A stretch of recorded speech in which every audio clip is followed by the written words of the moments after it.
सर्वांना नमस्कार। महाराष्ट्र राज्य माध्यमिक आणि उच्च माध्यमिक शिक्षण मंडळामार्फत उच्च माध्यमिक प्रमाणपत्र परीक्षा म्हणजे 12वीच्या परीक्षा दिनांक 11 फेब्रुवारी 2025 ते 18 मार्च 2025 या कालावधीत आयोजित करण्यात आल्या होत्या।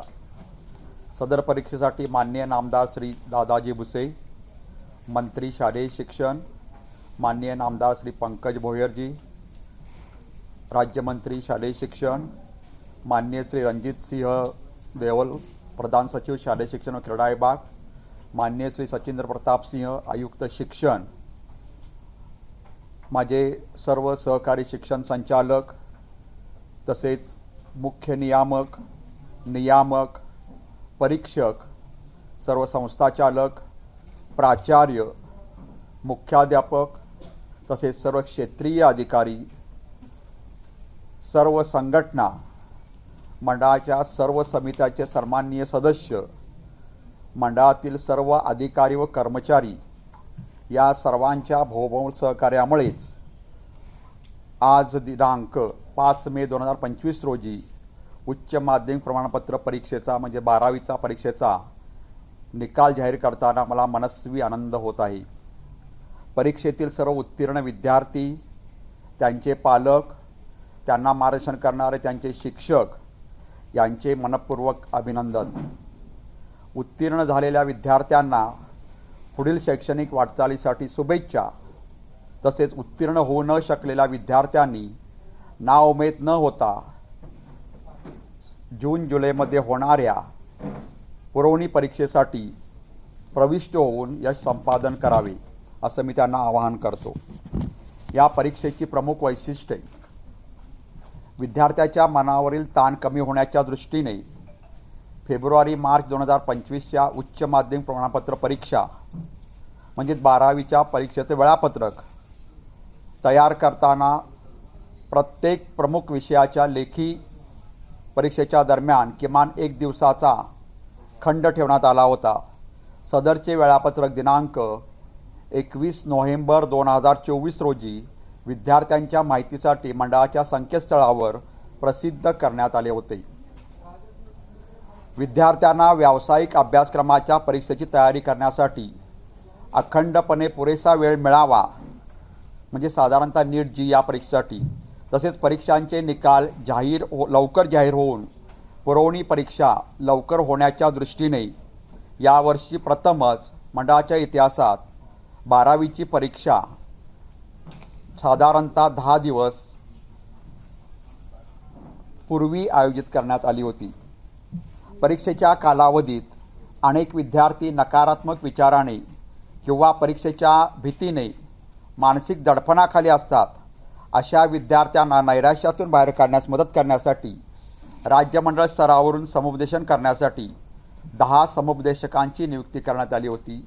तसेच विद्यार्थ्यांना मार्गदर्शन करण्यासाठी व त्यांच्या शंकांचे निरसन करण्यासाठी विभागीय मंडळ स्तरावर सुद्धा जिल्हानिहाय समुपदेशकांची नियुक्ती करण्यात आली होती।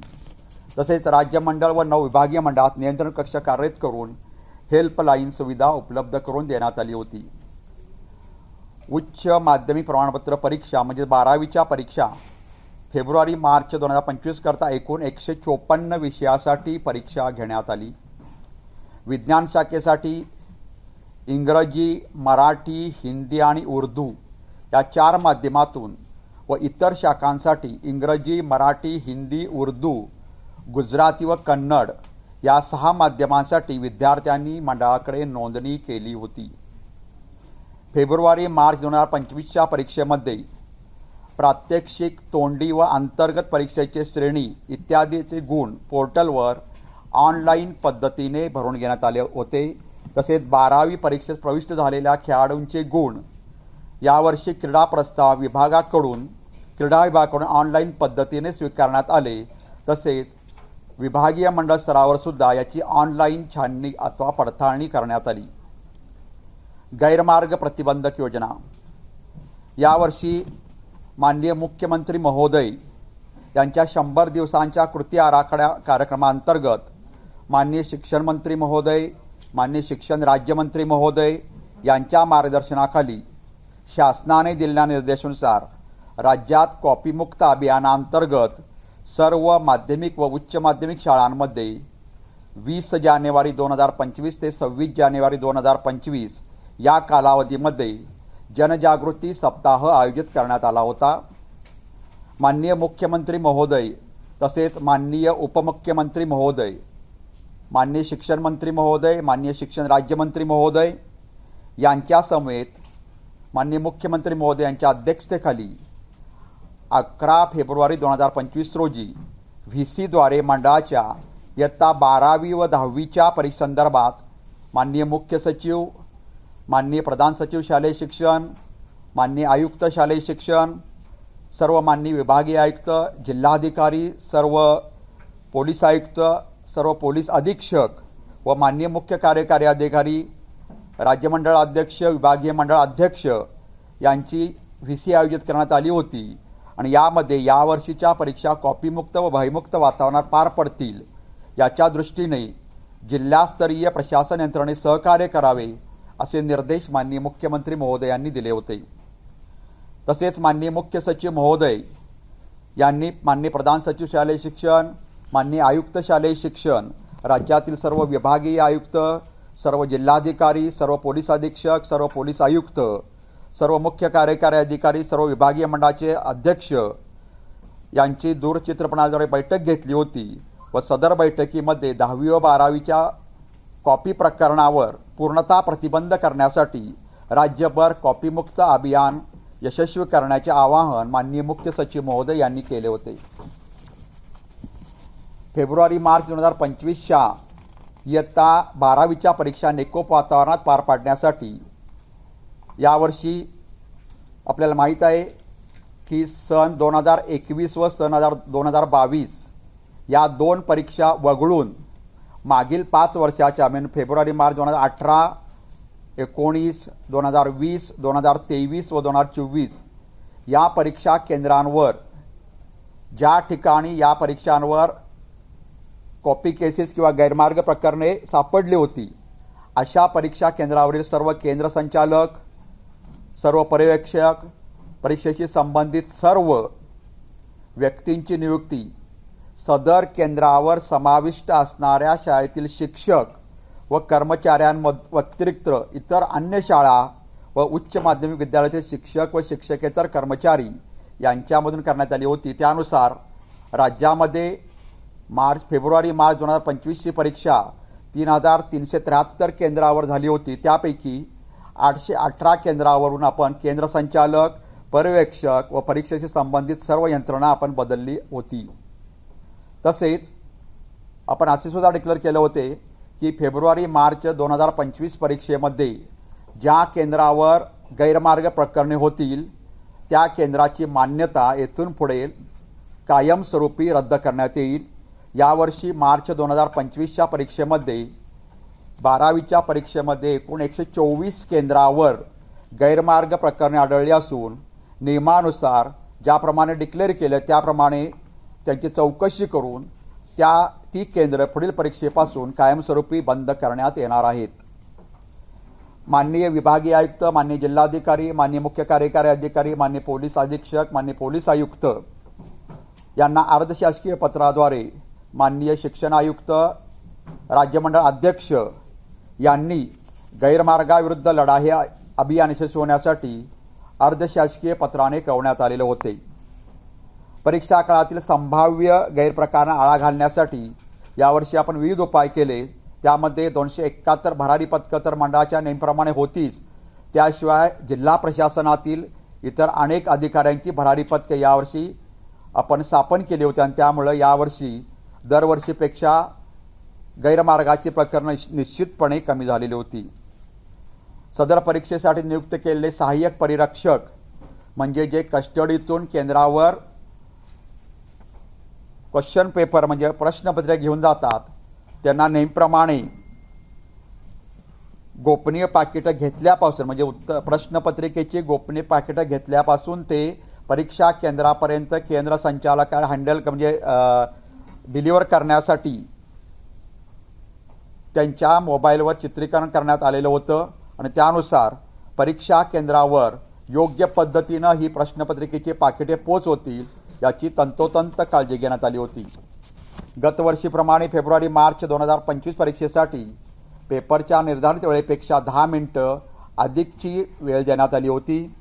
त्याचबरोबर फेब्रुवारी मार्च 2025च्या परीक्षेसाठी मागील वर्षीपासून सुरू केलेला आपल्या उत्तरपत्रिकेच्या मागील पृष्ठावरील ज्या काही सूचना आहेत, म्हणजे विद्यार्थ्यांना गैरमार्ग गेल्यानंतर कोणत्या त्यांना शिस्तभंगाची त्यांच्यावर कारवाई कशी होऊ शकते याबद्दल सूचना वाचण्यासाठी विद्यार्थ्यांना आवाहन केले होते आणि त्याच्या सूचनासुद्धा समक्ष विद्यार्थ्यांसमोर वाचण्यात आलेल्या होत्या. परीक्षा कॉपीमुक्त भयमुक्त वातावरण पार पाडण्यासाठी माननीय उपमुख्यमंत्री महोदय यांनी राबवलेल्या उपक्रमात चालना देण्यासाठी राज्य मंडळाने सर्व जिल्हा प्रशासनांना अतिरिक्त निधी उपलब्ध करून दिला होता. आता निकालाची ठळक वैशिष्ट्ये. या परीक्षेत राज्यातील पुणे, नागपूर, छत्रपती संभाजीनगर, मुंबई, कोल्हापूर, अमरावती, नाशिक, लातूर, कोकण या 9 विभागीय मंडळामधून विज्ञान, कला, वाणिज्य व व्यवसाय अभ्यासक्रम तसेच ITI या शाखांसाठी एकूण 14,27,085 नियमित विद्यार्थ्यांनी नोंदणी केली होती. त्यापैकी प्रत्यक्ष 14,17,969 विद्यार्थी प्रविष्ट झाले होते आणि त्यापैकी 13,02,873 विद्यार्थी उत्तीर्ण झाले आहेत व उत्तीर्णतेची टक्केवारी 91.88% इतकी आहे. खाजगी विद्यार्थी म्हणून नोंदणी केलेल्या विद्यार्थ्यांची एकूण संख्या 36,133 एवढी होती. त्यापैकी 35,697 विद्यार्थी प्रविष्ट झाले आणि त्यापैकी 29,892 विद्यार्थी उत्तीर्ण झाले. या खाजगी विद्यार्थ्यांची म्हणजे 17 नंबरला आपण एक्सटर्नल विद्यार्थी म्हणतो त्यांच्या उत्तीर्णतेची टक्केवारी 73.73% इतकी आहे. या परीक्षेत राज्यातील 9 विभागीय मंडळामधून सर्व शाखांमधून एकूण 42,388 रिपीटर म्हणजे पुनर्परीक्षार्थी विद्यार्थ्यांनी नोंदणी केली होती. त्यापैकी 42,024 विद्यार्थी प्रत्यक्ष परीक्षेत प्रविष्ट झाले आणि त्यापैकी 15,823 पुनर्परीक्षार्थी विद्यार्थी उत्तीर्ण झाले व त्यांची एकूण उत्तीर्णतेची टक्केवारी 37.65% इतकी आहे. या परीक्षेत राज्यातील 9 विभागीय मंडळामधून 7,310 दिव्यांग विद्यार्थ्यांनी नोंदणी केली होती. त्यापैकी 7,258 विद्यार्थी म्हणजे दिव्यांग विद्यार्थी प्रत्यक्ष परीक्षेस प्रविष्ट झाले आणि त्यापैकी 6,705 दिव्यांग विद्यार्थी उत्तीर्ण झाले व दिव्यांग विद्यार्थ्यांची उत्तीर्णतेची एकूण टक्केवारी 92.38% इतकी आहे. 12वी परीक्षेस नोंदणी केलेल्या सर्व पात्र दिव्यांग विद्यार्थ्यांना प्रचलित नियमाप्रमाणे सवलतीचे गुण देण्यात आलेले आहेत. सर्व या 9 विभागीय मंडळामधून नियमित विद्यार्थ्यांचा नेहमीप्रमाणे कोकण विभागाचा निकाल 96.74% इतका सर्वाधिक असून सर्वात कमी निकाल लातूर विभागाचा 89.46% इतका आहे. सर्व विभागीय मंडळातून नियमित मुलींची उत्तीर्णतेची टक्केवारी 94.58% इतकी असून मुलांची उत्तीर्णतेची टक्केवारी 89.51% इतकी आहे.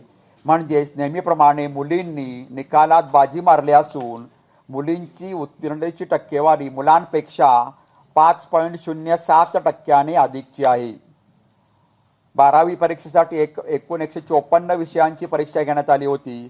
त्यापैकी 37 विषयांचा निकाल 100% लागलेला आहे. उच्च माध्यमिक प्रमाणपत्र परीक्षा मार्च-एप्रिल 2022 ते मार्च-एप्रिल फेब्रुवारी मार्च 2025 ह्याचं जर सरास बघितलं तर 22चा निकाल होता 94.22%, 23ची उत्तीर्णतेची टक्केवारी होती 91.25%, 24ची उत्तीर्णतेची टक्केवारी होती 93.67% आणि 25ची उत्तीर्णतेची टक्केवारी आहे 91.88%. म्हणजे मागील वर्षीपेक्षा फेब्रुवारी मार्च 2024चा निकाल 93.37% होता आणि या वर्षीचा निकाल म्हणजे फेब्रुवारी मार्च 25चा निकाल हा 91.88% इतका आहे. म्हणजे मागील परीक्षेपेक्षा या परीक्षेचा निकाल 1.49% कमी आहे. खेळाडू, NCC, स्काउट गाईडच्या विद्यार्थ्यांना शासन निर्णयानुसार सवलतीचे वाढीव गुण देण्यात आलेले आहेत. त्यानुसार 20,943 विद्यार्थ्यांना क्रीडा सवलत किंवा स्काउट व गाईडचे जादा सहभागाचे किंवा प्रावीण्याचे गुण देण्यात आलेले आहेत. आता श्रेणी सुधार किंवा गुण सुधार योजना जुलै 2024च्या परीक्षेपासून आपण श्रेणी सुधार किंवा गुण सुधार योजनेसाठी बदल केला असून आपण आता जो विद्यार्थी सर्व विषयात एखाद्या परीक्षेला पास झाला तर त्याच्या सलग 3 परीक्षा आपण त्या विद्यार्थ्यांना श्रेणी सुधार किंवा गुण सुधार योजनेसाठी आपण परीक्षेला बसण्यासाठी पात्र ठरवतो. म्हणजे आता फेब्रुवारी मार्च 25चा आता निकाल लागतो.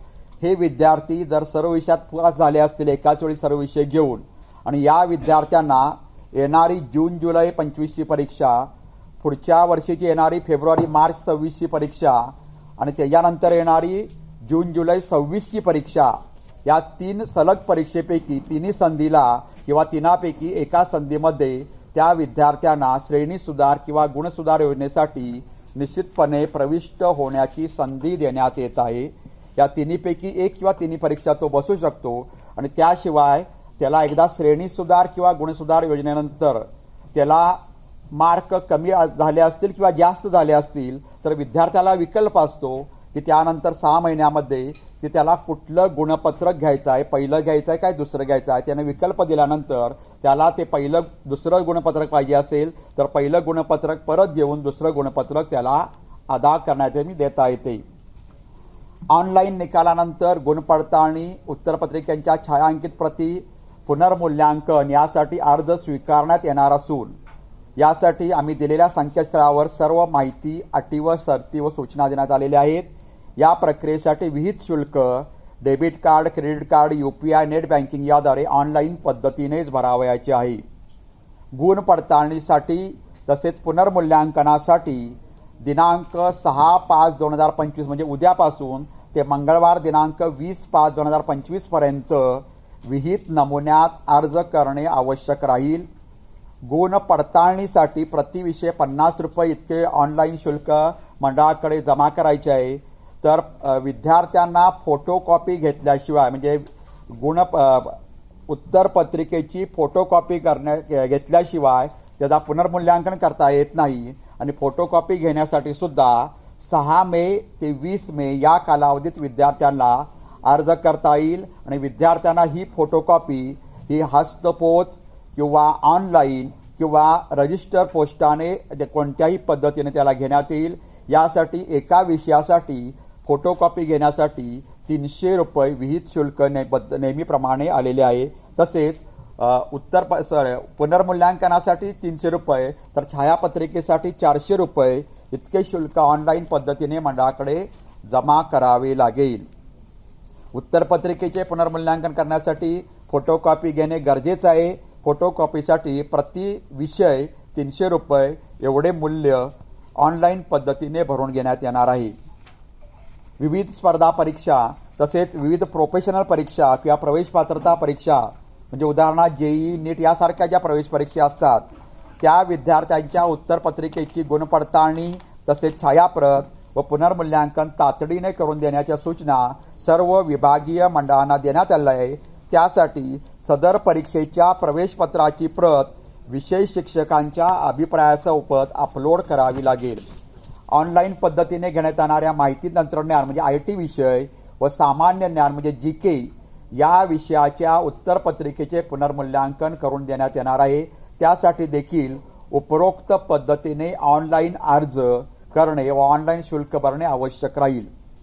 विद्यार्थ्यांना त्यांचा निकाल व त्या अनुषंगिक येणारे प्रश्न यावर मार्गदर्शन करण्यासाठी राज्य मंडळाकडून तसेच विभागीय मंडळाकडून समुपदेशक नेमण्यात आलेले आहेत.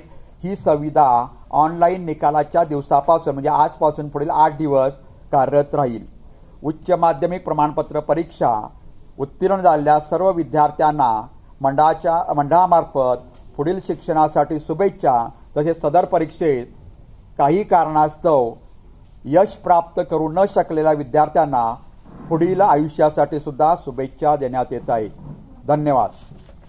आता या संदर्भात जर आपण बघितलं तर मागील वर्षीपेक्षा 1.49% निकाल कमी झालेला आहे. म्हणजे या वर्षीचा निकाल 91.88 एवढा लागलेला आहे. मागील वर्षीचा निकालापेक्षा 1.49% कमी आहे. जर आपण 22, 23, 24 निकाल बघितला तर 23 सुद्धा निकाल ह्याच्यापेक्षा कमी होता. त्यामुळे निकालाची एकंदर सरासरी बघितली तर ही सर्वसाधारण सरासरी दरवर्षीप्रमाणेच आहे. यामध्ये नेहमीप्रमाणे कोकण विभागीय मंडळाचा सर्वाधिक निकाल असून लातूर विभागीय मंडळाचा त्यामानाने कमी निकाल आहे. म्हणजे सर्वात शेवटच्या 9 नंबरांना लातूर विभागीय मंडळ आहे. नेहमीप्रमाणे मुलींनी या निकालात बाजी मारली असून मुलांपेक्षा मुलींचा निकाल 5.07% अधिक आहे. याचबरोबर ज्या कॉपी केसेस आहेत किंवा विभागनिहाय तुम्हाला पाहिजे असेल तर क्रमांक सांगतो मी तुम्हाला. कोकणचा सर्वाधिक निकाल आहे 96.74%. 2 नंबरला कोल्हापूर विभाग आहे 93.64%. 3 नंबरला आहे मुंबई विभाग 92.93%. 4 नंबरला आमचा छत्रपती संभाजीनगर विभाग आहे 92.24%. 5 नंबरला आहे 5 नंबरला आहे अमरावती विभाग 91.43%. 6 नंबरला आहे पुणे विभाग 91.32%. 7 नंबरला आहे नाशिक विभाग 91.31%. 8 नंबरला आहे नागपूर विभाग 90.52% आणि 9 नंबरला आहे लातूर विभाग 89.46%. म्हणजे नियमित विद्यार्थ्यांमध्ये एकूण सरासरी निकाल 91.88% इतका लागलेला आहे. आता या निकालामध्ये गुणवत्तेवार निकाल बघितला तर एकूण नियमित विद्यार्थी 14,27,085 प्रविष्ट झाले होते, नोंदणी झाले होते. त्यापैकी 14,17,969 विद्यार्थी प्रविष्ट झाले आणि त्यापैकी 13,02,873 विद्यार्थी उत्तीर्ण झाले.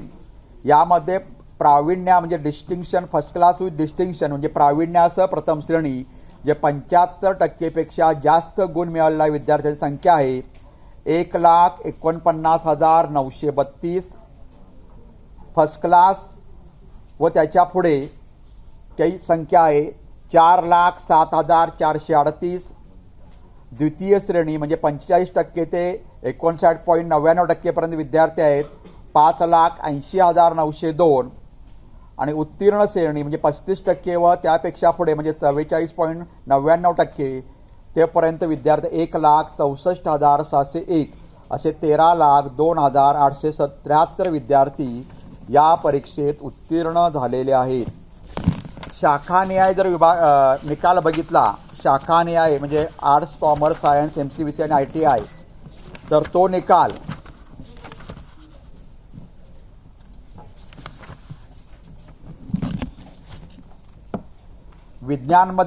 विज्ञान शाखेमध्ये 7,37,205 विद्यार्थी नोंदणी झाले होते. त्यापैकी 7,35,003 विद्यार्थी प्रविष्ट झाले आणि उत्तीर्ण झाले 7,15,595 आणि उत्तीर्णतेची विज्ञान शाखेची उत्तीर्णतेची टक्केवारी आहे 97.35%. कला शाखेचे नोंदणी झालेले विद्यार्थी होते म्हणजे आर्ट्स शाखेचे 3,54,799. त्यापैकी प्रविष्ट झाले 3,49,696. उत्तीर्ण झाले 2,81,706 आणि उत्तीर्णतेची टक्केवारी आहे 80.52%. वाणिज्य विभाग बघितला, वाणिज्य शाखा बघितली तर 3,766 विद्यार्थी नोंदणी झाले. त्यापैकी 2,99,527 विद्यार्थी प्रविष्ट झाले आणि त्यापैकी 2,77,729 विद्यार्थी उत्तीर्ण झाले. उत्तीर्णतेची टक्केवारी वाणिज्य विभागाची आहे म्हणजे कॉमर्स विभागाची 92.68%. व्यवसाय अभ्यासक्रम म्हणजे MCVC त्याला 30,017 विद्यार्थी प्रविष्ट झाले, नोंदणी झाले. त्यापैकी 29,363 विद्यार्थी प्रविष्ट झाले आणि त्यापैकी 24,450 विद्यार्थी उत्तीर्ण झाले. उत्तीर्ण टक्केवारी व्यवसाय अभ्यासक्रमाची आहे 93.26%. आणि ITI-साठी जे विद्यार्थी ITI आहे त्यांनासुद्धा 12वीला बरीच बसायला संधी आहे. त्यापैकी 4,398 विद्यार्थ्यांनी नोंदणी केली होती. त्यापैकी 4,380 विद्यार्थी प्रत्यक्ष परीक्षेत प्रविष्ट झाले आणि त्यापैकी 3,593 विद्यार्थी उत्तीर्ण झाले आणि उत्तीर्ण टक्केवारी आहे 82.03%. याप्रमाणे ओव्हरऑल राज्य मंडळाचा नियमित विद्यार्थ्यांचा निकाल म्हणजे उत्तीर्ण टक्केवारी आहे 91.88%. मगाशीच मी सांगितलं 1.49% निकाल कमी झालेला आहे. परंतु जर फेब्रुवारी मार्च 22, फेब्रुवारी मार्च 23, मार्च 24 आणि मार्च 25चा विचार केला ह्याच्यापेक्षा सुद्धा निकाल मार्च 24ला कमी लागला होता आणि निकालाच टक्केवारी कमी जास्त होऊ शकते आणि त्याप्रमाणे यावर्षी 1.49% म्हणजे ॲव्हरेजमध्ये निकाल तेवढाच आहे आणि त्यामुळे 1.49% एवढा निकाल कमी झालेला दिसत आहे.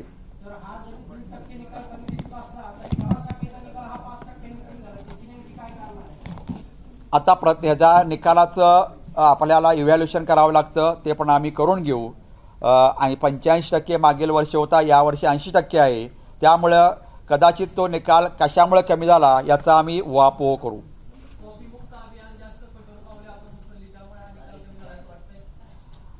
दरवर्षी आपण कॉपीमुक्त अभियान राबवतो. कॉपीमुक्त अभियान चांगल्या पद्धतीने राबवलं गेलं आणि त्यामुळं अर्धा पॉईंट निकाल कमी जास्त होऊ शकतो. 100%चा विद्यार्थी कोणीही नाही. 35% वाले अजून काढायचं आहे. चिन्मयजी काढू आपण. ते आहेत का आपल्याकडे? आहे, ठीक आहे, देतो आहे.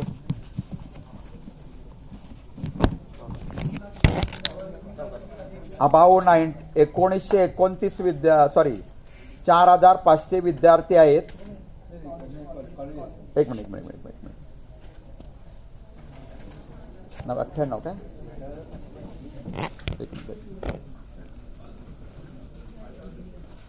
Number of junior college. आता ते नाही, फक्त कॉलेज सांगतो. 1929 कॉलेज असे आहेत जे कनिष्ठ महाविद्यालय, त्यांचा निकाल 100% लागलेला आहे 1,929 आणि 90 ते 99.99% निकाल लागलेले कॉलेज आहे 4,562 आणि 0% निकाल लागलेली कॉलेज आहेत 38. 0% निकाल लागलेली कॉलेज आहेत 38. 4,562 कॉलेज असे आहेत की त्यांचा निकाल 90 ते 99.99 इतका आहे आणि 1,929 कॉलेज इतके आहेत की त्यांचा 100% निकाल आहे. एकूण 10,496 कॉलेजमधून विद्यार्थी ह्या परीक्षेसाठी प्रविष्ट झाले होते. 10,496. यामध्ये स्पोर्ट्स मी सांगितलं 20,943 विद्यार्थ्यांना स्पोर्ट्स किंवा स्काउट गाईडचे मार्क मिळालेले आहेत. ट्रान्सजेंडर 18 विद्यार्थी प्रविष्ट झाले होते.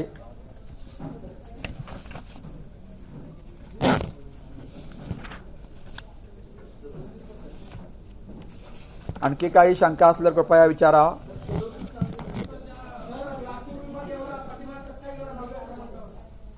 आता 1 ते 9 विभाग आहे, त्यामुळे कुठला तरी विभाग पाठीमागे जाऊ शकतो. त्या वर्षी लातूरचा नंबर लागला. लातूर पॅटर्न याचा अर्थ लातूरमध्ये काही विद्यार्थी चांगले गुण मिळवतात. याचा अर्थ असा नाही की लातूरचे सगळेच विद्यार्थी 100 चांगले गुण मिळवतात. लातूर पॅटर्न असा कदाचित त्यांची गुणवत्ता पण चांगली असू शकते, परंतु निकाल त्यांचा एकूण निकाल घेतला तर 89.89% समथिंग आहे.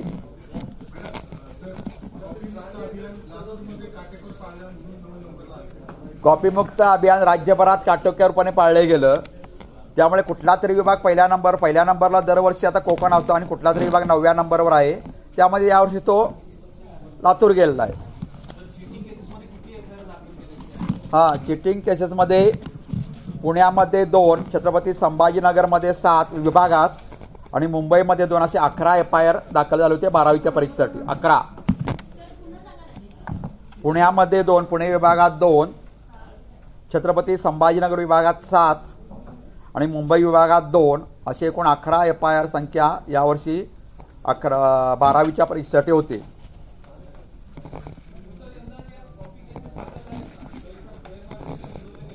हो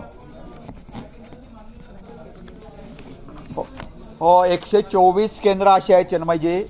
124 केंद्र आहेत. 124 केंद्रावर 364 का 366 कॉपी केसेस झाल्या होत्या परीक्षेच्या कालावधीमध्ये आणि एकूण केंद्र होते 124. तर या 124 केंद्राची मान्यता रद्द करणार आहोत. फक्त त्यांना एक संधी द्यावी लागते ती कॉपी केसेस कुठल्या स्तरावर झाल्या, म्हणजे ते प्रत्यक्ष भरारी पथकाने पकडलं की त्यांच्या पर्यवेक्षकांनी पकडलं हे पण आम्हाला बघायला लागतं आणि ते करून त्यांची मान्यता निश्चितपणे यावर्षीपासून कायमस्वरूपी रद्द करण्यात येईल.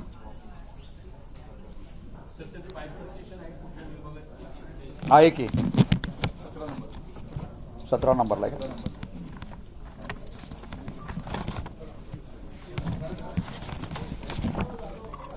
हा 124 कॉपी गैरप्रकार जे आढळून आले त्यांचे म्हणजे 367. त्यामध्ये पुणे विभागात 25 केंद्र आहेत. 25 केंद्रावर गैरप्रकार आढळून आले. नागपूरमध्ये 19 नागपूर विभागात, छत्रपती संभाजीनगर 44, मुंबई 5, पुणे 25, 25मध्ये 45 कॉपी केसेस झाल्या 25 सेंटरवर. नागपूर विभागात 19 सेंटरवर 33 कॉपी केसेस झाल्या. छत्रपती संभाजीनगर विभागात 44 सेंटरवर 214 कॉपी केसेस झाल्या. मुंबईमध्ये 5 सेंटरवर 9 कॉपी केसेस झाल्या. कोल्हापूर विभागात 3 सेंटरवर 7 कॉपी केसेस झाल्या. अमरावती विभागात 10 सेंटरवर 17 कॉपी केसेस झाल्या. नाशिक विभागात 6 सेंटरवर 12 कॉपी केसेस झाल्या. अमरावती 10मध्ये 10 सेंटर्स. नाशिक विभागात 6 सेंटरवर 12 कॉपी केसेस झाल्या. लातूर विभागात 11 सेंटरवर 29 कॉपी केसेस झाल्या आणि कोकण विभागात 1 सेंटरवर 1 कॉपी केसेस झाल्या. अशा 124 राज्यभरातील 124 सेंटरवर कॉपी केसेस झालेल्या आहेत. त्यामुळे या 124 सेंटरची मान्यता आम्ही चौकशी अंती नियमानुसार रद्द करणार आहोत.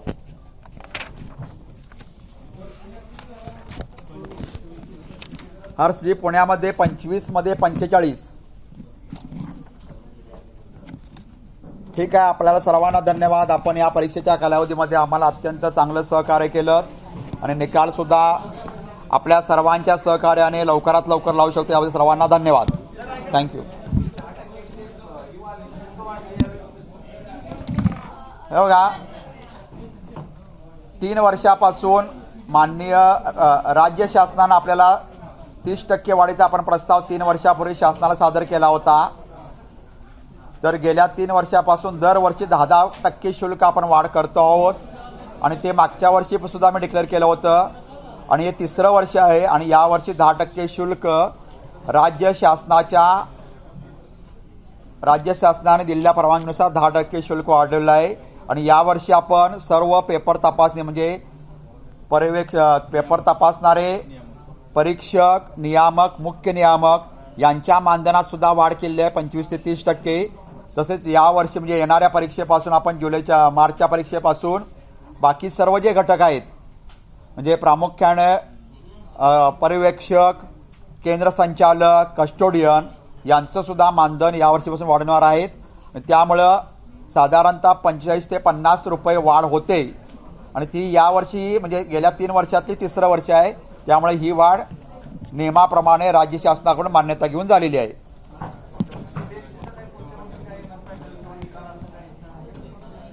आता जे राज्य शासनानं धोरण निश्चित केलेलं आहे त्यानुसार 27-28 मध्ये 10वी-12वीचा नवीन अभ्यासक्रम येईल असं राज्य शासनानं धोरण निश्चित केलेलं आहे आणि त्यापासून 27-28 जर 10वी आणि 12वीचा नवीन अभ्यासक्रम आला तर त्या पद्धतीने आपण नवीन परीक्षा पद्धती म्हणजे जी काय परीक्षा पद्धती SCF मध्ये सुचवलेल्या आहेत त्या परीक्षा पद्धतीप्रमाणे आपण परीक्षा घेऊ.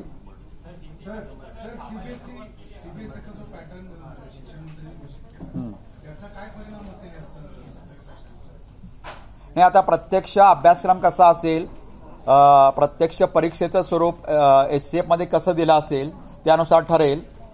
सीबीएसई अभ्यासक्रम म्हणजे सीबीएसईतला काही भाग आपण एससीएफ म्हणजे आपला एससीएफ असणार आहे, एससीआरटीचा अभ्यासक्रम असणार आहे. एनसीआरटीचा जो काही चांगला भाग असेल, जो विद्यार्थ्यांना आपल्या आवश्यक आहे, तो आपल्या अभ्यासक्रमात समाविष्ट करण्यात, तो अभ्यासक्रम एससीआरटीचा असेल. परंतु एनसीआरटीचा काही चांगला जे विद्यार्थ्यांना आवश्यक आहे तो भाग आपल्या अभ्यासक्रमात समाविष्ट होईल. ठीक आहे, सर्वांना धन्यवाद. एबीपी माझा, उघडा डोळे बघा नीट.